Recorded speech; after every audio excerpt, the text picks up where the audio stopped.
And today, this talk, this conversation, this dialogue between you and me, my friends, is gonna be about many are called, but few are chosen. Let's take this walk, my friends.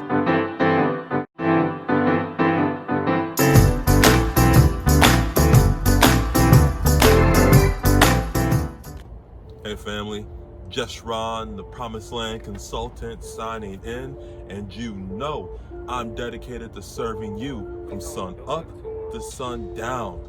Dedicated, my friends, to seeing you planted, growing, and manifesting in your promised land. Back a few years ago when I was in middle school, I felt that I was called to a dream.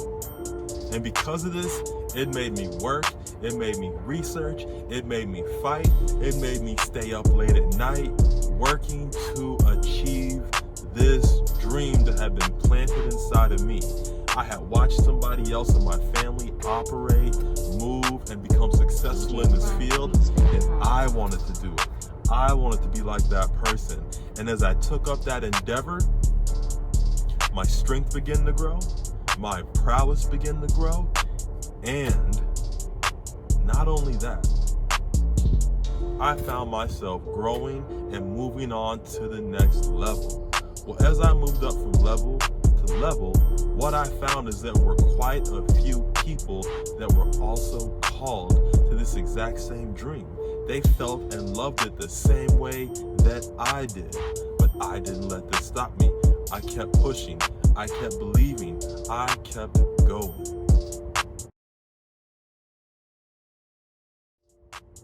My friends, what you will find on your journey is that many are called, but few are chosen. Few are chosen to be successful, to take hold of their promised land and to possess their promised land decade after decade after decade after decade. But what I want to talk to you about is, how do you become one of the chosen? See, each one of us have the ability to grab life by the horns, or in other words, to be the master of our fates. We can all take different roads. There are different paths laid in front of us. And how we react on our journey towards our promised land determines if we will be one of the chosen. Many are called, but few are chosen. Many will give up. Many will lay down. Many will say, no, that I can't.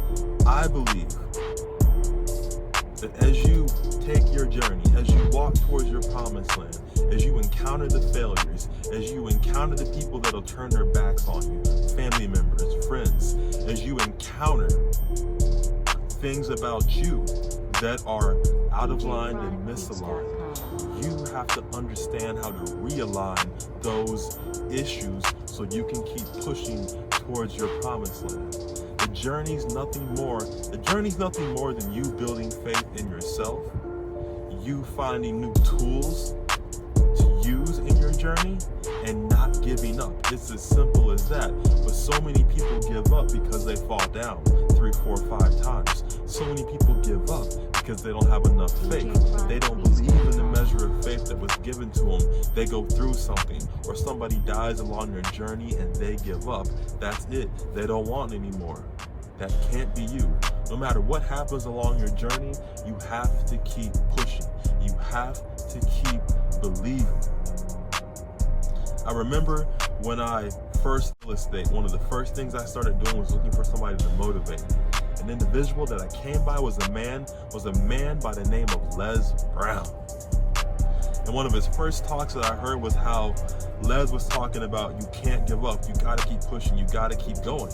And he went back to a time when his talks and his shows became syndicated on television.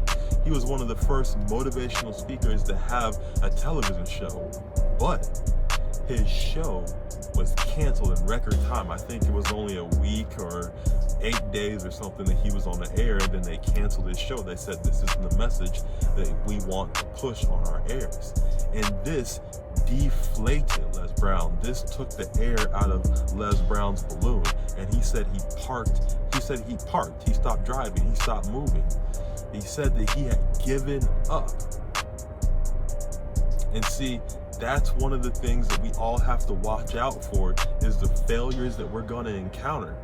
You've got to look at your failures that, hey, I failed, but this was meant to make me better in some way, some form, some fashion.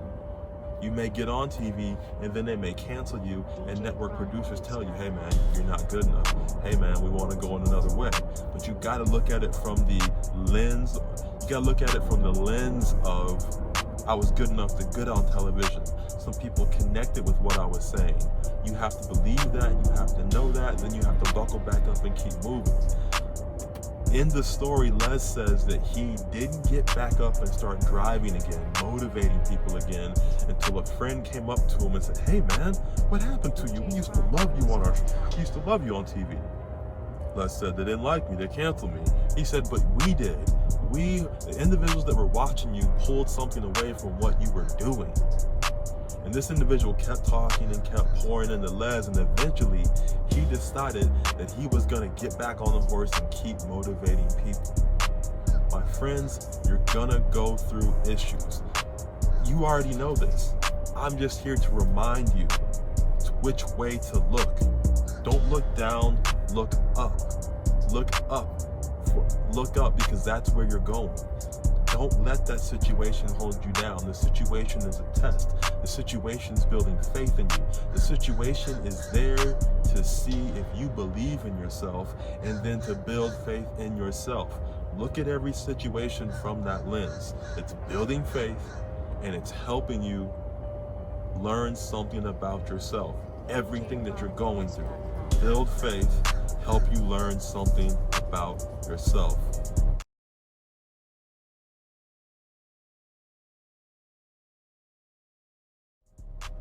There was a time in my life when I was transitioning from a corporate job into real estate.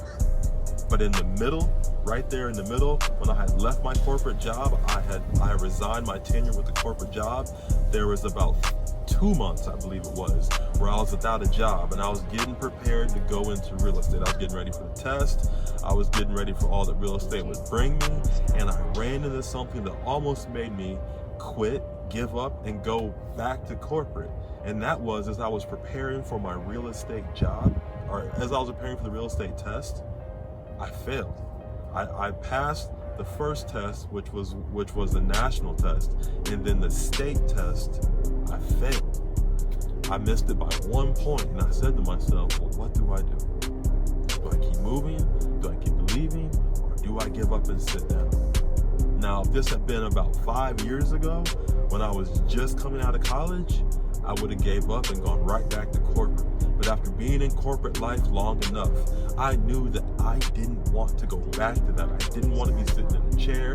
I didn't want to have those type of supervisors. I knew I wanted to work for myself, and I knew that real estate was the industry that was going to allow me to do it. So I kept pushing, I kept fighting, I found new ways to study, I found new instruments and ways to learn to fuel me towards passing the real estate test.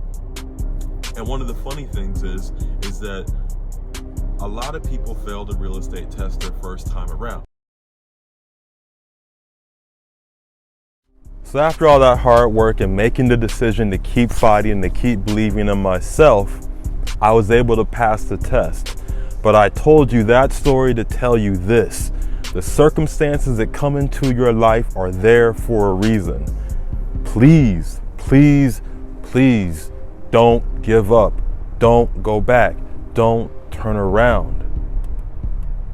The core message is, when you go through something, when you fail, when you fall down, when somebody dies, all those situations are made to build faith in you, to show how strong you are in that situation. And it's a test. My bad, it should be it's a test to see how strong you are. Are you going to keep breathing? Are you going to keep moving?